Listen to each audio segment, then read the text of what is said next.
জয় রাধেশ্যাম। আমরা ভগবান শ্রী বিষ্ণুর দশম অবতারের কথা পড়েও থাকি, শুনেও থাকি, কিন্তু দেবাদিদেব মহাদেবের 19 অবতারের কথা বা রূপের কথা কি আমরা জানি? আজ এই ভিডিওর মাধ্যমে সেটাই জানার চেষ্টা করব। তাহলে শুরু করা যাক। বাবা শিবের প্রথম অবতার বীরভদ্র অবতার, যেই অবতারকে সমস্ত অবতারের মধ্যে সব থেকে ভয়ঙ্কর বলা হয়েছে। দক্ষ প্রজাপতি, তিনি ছিলেন ব্রহ্মার পুত্র। দক্ষ প্রজাপতির কন্যা ছিলেন মাতা সতী। মাতা সতী এবং আমাদের দেবাদিদেব মহাদেব প্রেম করেছেন, প্রেম করে বিবাহ করেছেন, কিন্তু দক্ষ মহারাজ তিনি দেবাদিদেব মহাদেবকে পছন্দ করতেন না। একবার দক্ষ প্রজাপতি তিনি বিশাল যজ্ঞের আয়োজন করেন, কিন্তু সেই যজ্ঞে নিজের কন্যা মাতা সতীকে এবং দেবাদিদেব মহাদেবকে নিমন্ত্রণ জানালেন না। মাতা সতী দক্ষ প্রজাপতির কন্যা হওয়াতে তিনি বিনা নিমন্ত্রণেই দক্ষ প্রজাপতির সেই যজ্ঞে চলে আসেন। এসে দেখেন সমস্ত দেবতাদের জন্য আসন রয়েছে, কিন্তু দেবাদিদেব মহাদেবের জন্য আসন নেই। তখন মাতা সতী তার পিতা দক্ষ প্রজাপতিকে জিজ্ঞাসা করেন, কেন নিমন্ত্রণ করলেন না এবং এই সমস্ত সভার মধ্যে আসন কেন নেই দেবাদিদেব মহাদেবের? তখন দক্ষ প্রজাপতি সুযোগ পেয়ে দেবাদিদেব মহাদেবকে বিভিন্ন রকম কটু কথা শোনাতে লাগলেন। মাতা সতী স্বামীর নিন্দা কি করে শুনবেন, এই জন্য বিষণ্ণ বদনে ক্রুদ্ধ হয়ে তিনি সেই যজ্ঞ কুণ্ডতে নিজের প্রাণ ত্যাগ করলেন। সমস্ত বিষয় যখন দেবাদিদেব মহাদেবের কানে প্রবেশ করলো, তখন তিনি ক্রুদ্ধ হয়ে নিজের মাথার জটার একটা অংশ মাটিতে আছাড় মারলেন এবং সেখান থেকে যেই অবতারের আবির্ভাব হলো সে হচ্ছে বীরভদ্র অবতার। এই বীরভদ্র সেই যজ্ঞের সভায় গিয়ে সেই যজ্ঞ ধ্বংস করে দেন, সমস্ত কিছু ধ্বংস করে দেন এবং দক্ষ প্রজাপতির গলাটাও কেটে দেন। পরবর্তীতে সমস্ত দেবতাদের কথায় বাবা শিব তিনি দক্ষ প্রজাপতির মাথা ফেরত দেন, কিন্তু সেই মাথা নরদেহের মাথা নয়, সেই মাথা হচ্ছে ছাগলের মাথা, যেমন আমাদের গণপতির হাতির মাথা। এই রইল বীরভদ্র অবতারের কারণ। পরবর্তী অবতার দ্বিতীয় অবতার নন্দী অবতার। সকলে বাবা শিবকে যখন জানেন তাহলে নন্দীকেও জানবেন। এই নন্দী কে ছিলেন? তখনকার সময় এক ঋষি ছিলেন যার নাম ছিল শিলাদা। এই শিলাদা ছিলেন বাবা শিবের পরম ভক্ত। বাবা শিবের তপস্যায় মগ্ন ছিলেন। তিনার তপস্যায় সন্তুষ্ট হয়ে বাবা শিব তিনার কাছে আসলেন এবং শিলাদা ঋষি তিনি বাবা শিবের কাছে একটা বর চাইলেন। কি বর চাইলেন? শিলাদা ঋষি একটা ইমমর্টাল পুত্র সন্তান চাইলেন, অর্থাৎ যে কখনো মরবে না। খুশি হয়ে বাবা শিব শিলাদা ঋষিকে পুত্র দান করলেন এবং সেই পুত্র পরবর্তীকালে নন্দী নামে অভিহিত হন এবং সেই নন্দী বাবা শিবের কৈলাস যেখানে বাবা থাকেন সেখানকার দারোয়ান হিসাবে রয়ে গেলেন। কথায় আছে এই নন্দীকে অপেক্ষার প্রতীক হিসাবে ধরা হয়, কারণ এই নন্দী মহারাজ বাবা শিবের জন্য সর্বদাই অপেক্ষা করে বসে থাকেন। এই হলো নন্দী মহারাজের কাহিনী, যে পরবর্তীকালে বাবা শিবের অতীব প্রিয় পাত্র হন এবং তিনি বাবা শিব ও কৈলাসের সাথী হয়ে রয়ে গেলেন। পরবর্তী অবতার তৃতীয় অবতার পিপ্পলাদ অবতার। একবার ঋষি দধিজির পুত্র হয়ে এসেছিলেন স্বয়ং বাবা শিবজি।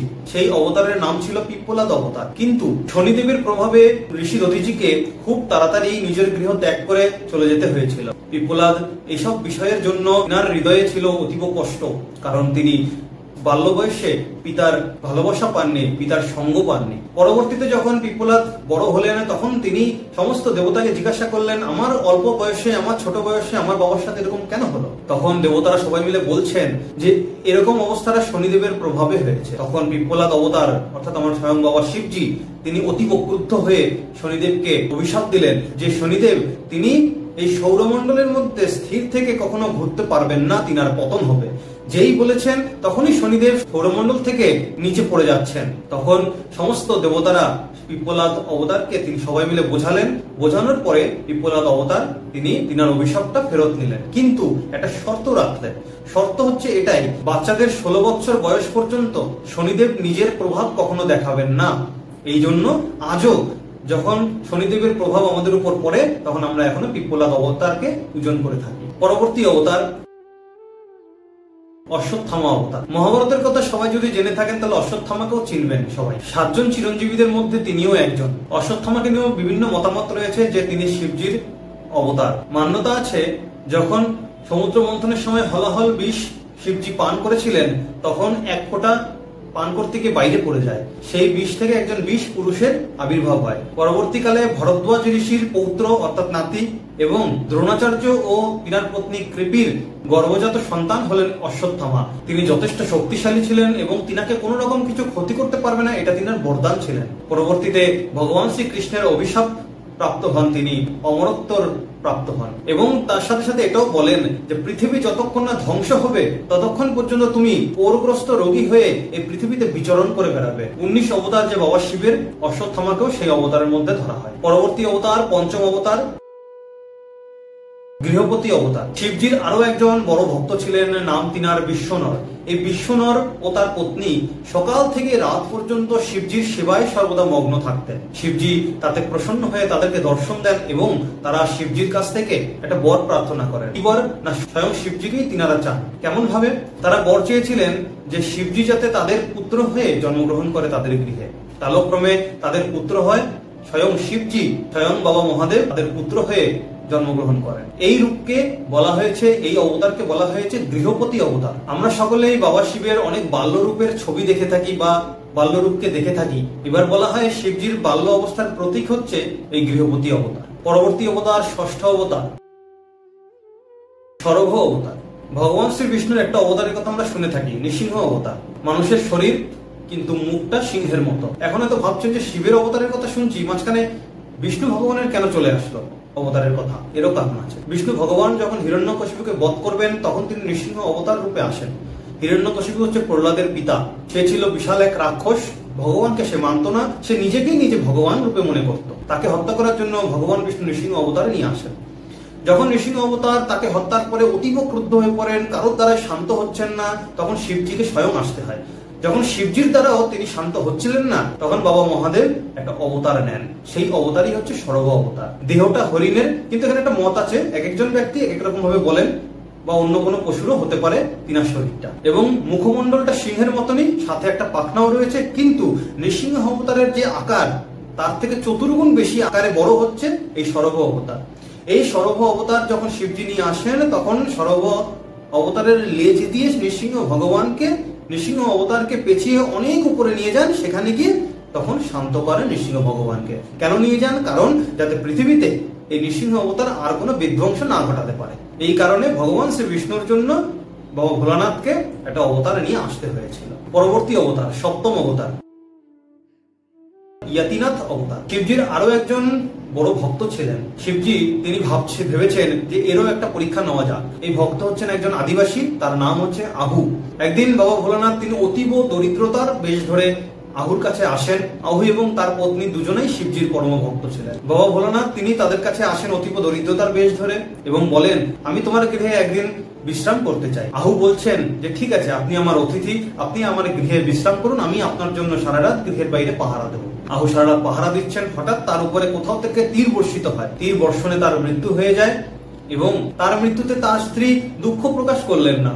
অতীব গর্বিত হয়ে তিনি বলছেন যে আমার স্বামী অতিথি সেবা করতে করতে নিজের প্রাণ ত্যাগ করেছেন। এই দৃশ্য দেখে বাবা ভোলানাথ তিনি যে রূপ ধরে এসেছিলেন, নিজের আসল রূপে ফেরত এসে দর্শন দিলেন এবং বরদান করলেন যে পরবর্তী জন্মে তোমরা নল এবং দময়ন্তী নামে জন্মগ্রহণ করবে। আশ্চর্যজনক কি জানেন? পরবর্তীকালে যখন নল এবং দময়ন্তী নামে তারা জন্মগ্রহণ করলেন, তাদেরকে মিলাবার জন্য, অর্থাৎ আমাদের বাংলা ভাষায় যেটাকে বলি ঘটকের কাজ, স্বয়ং বাবা শিবজি করেছিলেন। ভক্তের জন্য তিনি অনেক কিছু করতে পারেন, এটা তার অবতারের মাধ্যমে আমরা বুঝতে পারি। পরবর্তী অবতার, অষ্টম অবতার, ঋষি দুর্বাসা অবতার।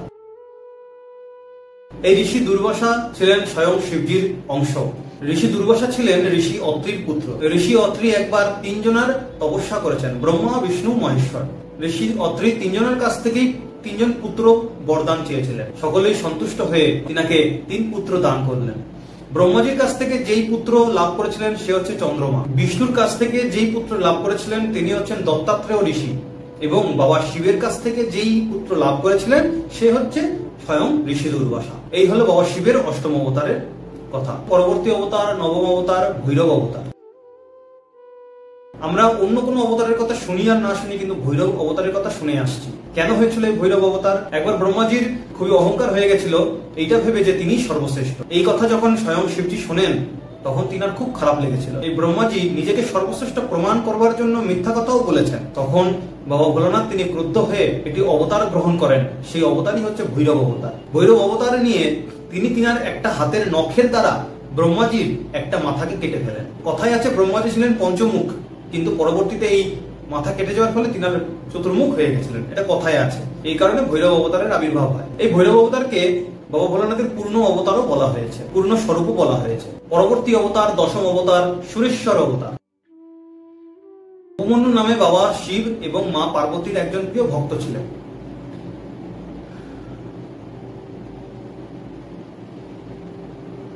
সেই ভক্ত বসে মা পার্বতী এবং বাবা শিবের তপস্যা করছেন, আরাধনা করছেন।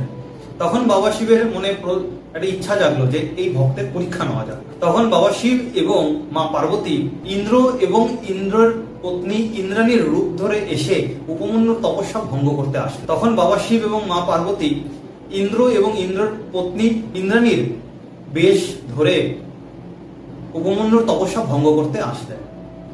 তিনারা এসে উপমন্যুর তপস্যা ভঙ্গ করবার জন্য বিভিন্ন রকম কর্ম করে গেলেন, কিন্তু উপমন্যুর তপস্যা ভঙ্গ হলো না। তিনি এক অবস্থা তো তিনি নড়লেন না সেখান থেকে। এই দেখে বাবা শিব এবং মা পার্বতী খুবই সন্তুষ্ট হন এবং তিনাকে, সেই উপমন্যু ভক্তকে বর প্রদান করে। তখন যেই রূপে বাবা শিব এসেছিলেন সেই রূপকে বলা হয় সুরেশ্বর অবতার। বাবা শিবের এই 19টা অবতারের মধ্যে 10টা অবতার আজকে বললাম, পরবর্তী 9টা অবতার আগামী দিন বলবো।